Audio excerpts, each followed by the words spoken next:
the issues that may come with not being able to get pregnant, but a lot of focus is on the men's side. On and to your point, because to be honest, with women, uh, again, this is just personally just my opinion because I have zero knowledge on this, unfortunately. But it could be the women could be 100% healthy, ovaries 100%, and they're healthy, but the men, their sperm could be lazy and so on and so forth. Hmm. So I don't know if there is any clinics out there for that support for men, to ensure that again they have that proper, I guess, sperm count or and so on and so forth.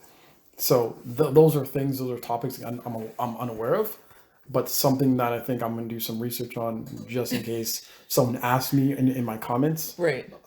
Therefore, I give them some answer or refer to them to a link or something on Instagram. Again, you may or may not know something in Okay. regards to that, but I think it's a market. It's something that should be said instead of being silenced. Is again, like you mentioned, how can men support their women in these trying times, and how to be that emotional support, how to, again, like you mentioned, not instead of just, and I'm throwing it out there, guys, you guys have to step it up and not wait for your women to go to clinics. Why not go to the clinics with them?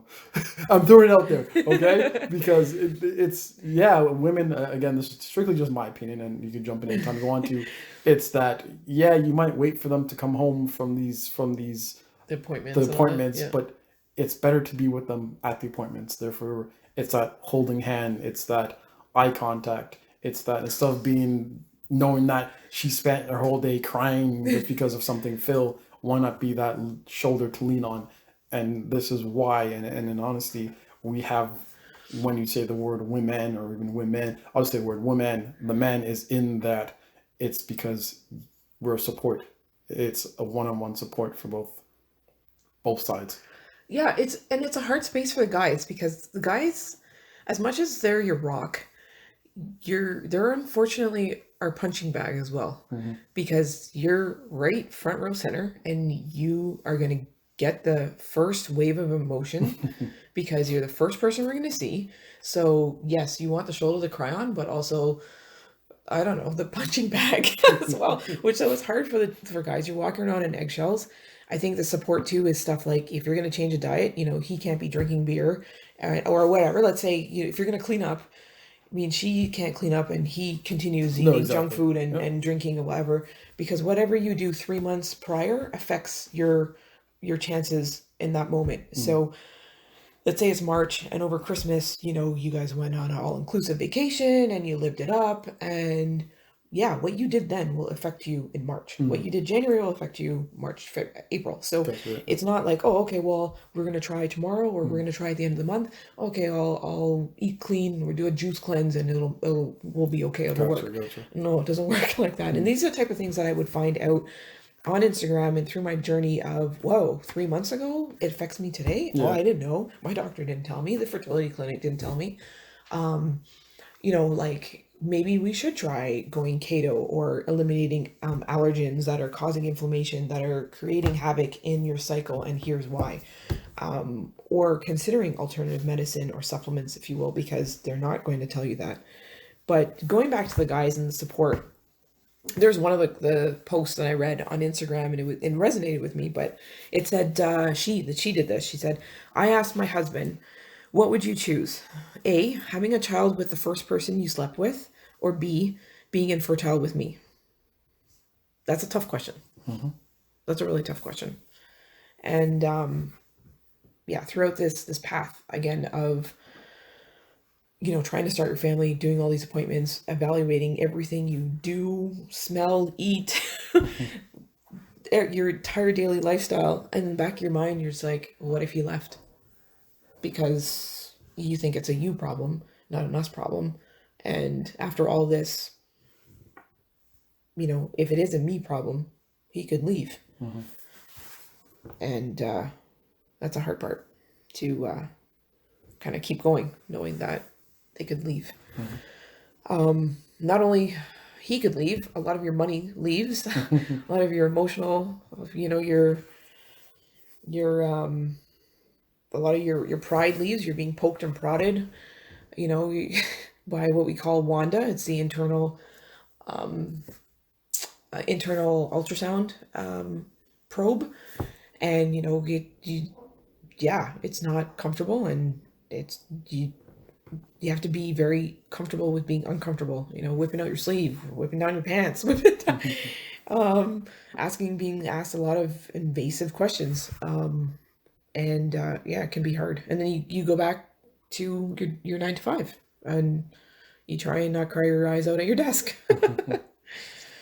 But yeah, in terms of support, I think the hard part for people who kind of know that you're in this trench, if you will, of trying to conceive is, people will say, well, it's in God's hands. Well, at least you can get pregnant. Like, oh, just stay busy, or like, oh, it'll happen when you're not trying, or maybe you need to have more sex. Like, they say these like things to try and make you feel better, but it's actually does the opposite. I would suggest saying things like, I'm really sorry. How can I support you? It's not your fault. It's okay to be upset. I'm thinking of you and I'm sending you love. I'm always here for you if you need me. Take as much as time as you need. Then you know, well, maybe you guys should go on a vacation and just stay in the hotel room all night. Like, yeah, that's there's always the triggers as well. The negative pregnancy test. Your birthday. There's an pregnancy announcement that comes up on your social media feeds. Commercial. You could what else? Just going about your daily day, and you're stuck in traffic, and there's a baby on board symbol, stuck on the car in front of you, and the whole time you're there's a reminder of that's not on your car. You don't know when it's going to be on your car. You don't know if it's ever going to be on your car, and you keep going. Like, they just blindside you with those triggers. But I'm gonna ask a very dangerous question. go ahead. With all the challenges you've been through, how do you feel about abortion? Because Oh. that to know that somebody that you're sorry to know that you're trying to have kids, going Hmm. through the emotional support and so on and so forth, Yep. and then or hear about someone that is pregnant and now they go and abort the baby, that must be you must be seeing red and anger. Again, this is just strictly just my opinion, Um. because Okay. that must be tough. It depends on the situation. Like, not, Correct. That's correct. if it's, a health risk, or, an unwanted pregnancy due to a trauma experience, for sure.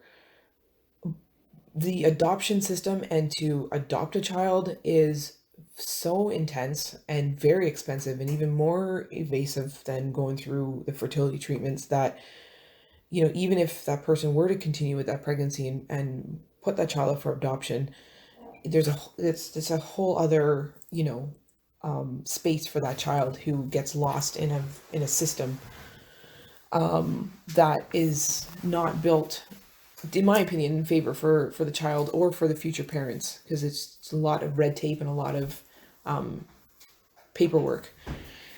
But I think for me, where I get triggered, and with people having a child who, and then getting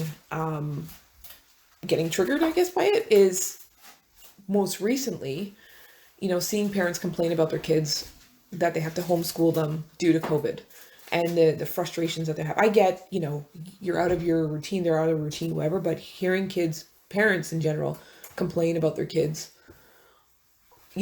openly on social media. They're too loud, they kept me up all night, they're crazy, they're whatever. Like, that's triggering. It's like, I would love to have, what would a crazy day be like? You're upset that they want to take you, that they want to go to the park. Like, that's where they should be, at the park. What do you like? You want to be on social media? You don't want to take your kid to the park? That bothers me more than the abortion. Hearing of someone getting, doing an abortion. People who already have kids and not putting in the time with them. That's more bothersome to me. That makes sense. Yeah. I like that. To end it, I will end this because there's so much topic and there's a lot of things to say. But I'm not sure if you have anything else you want to add to it. If not, there's always a part 2, a part 3, a part 4, and keep going on. It's a very broad topic, and I say that because there's so much avenues that it can go from. Talking about IVF, talking about, I guess, the emotional roller coaster between you and your husband, for example. That's another topic. The support system, that's another topic. Just everything that you've gone through as, I guess, a woman, as a potential mother, all those things, it's tough. And sharing it, hopefully everyone understands it, understands that you're not alone. To understand there are support systems out there. I will be putting links at the bottom of the Instagram accounts that you mentioned, and also the websites as well. I think that'll be very helpful for future. Anything else you would like to say? I think, for me, it was just going through all of this. I read a quote that says, like, one day you will tell your story of how you overcame what you went through, and it will be someone else's survival guide. And when you suggested I be one of your guests on the podcast, it clicked of maybe this is why I'm, going through this experience to then shed more light and more conversation onto a topic that's so common yet so taboo, that maybe this is why I'm going through all this. Like, it just shed that light and spark the conversation, or even spark someone who is starting to try and, being mindful of, yeah, it's not going to be instant. Like, it doesn't happen that way. I think you and I talked about this too with, birth control pills and, society thinking that, instantly you're going to get pregnant. No, that's not how it works. It's not how women's cycles work at all. It's, there's definitely percentages and, a lot of factors that weigh into whether or not you get pregnant on each cycle or not. And, it's not instant, like, oh, okay, we're going to try for a baby now. And then you get pregnant right away. Some people, yes, some people, no. And that was the case for myself, and my husband. I had thought instant, at least after a couple of months.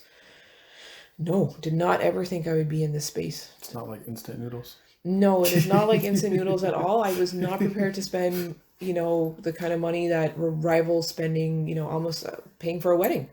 Because it gets really expensive very quickly. And, you're being told, well, if you try this one and do this again and do this again. And... I've always heard, like, if you're, like, upside down having sex, it makes it flow better. I've always heard that. Well, you can try it, and then you let everyone know if that worked. You can add that to the comments.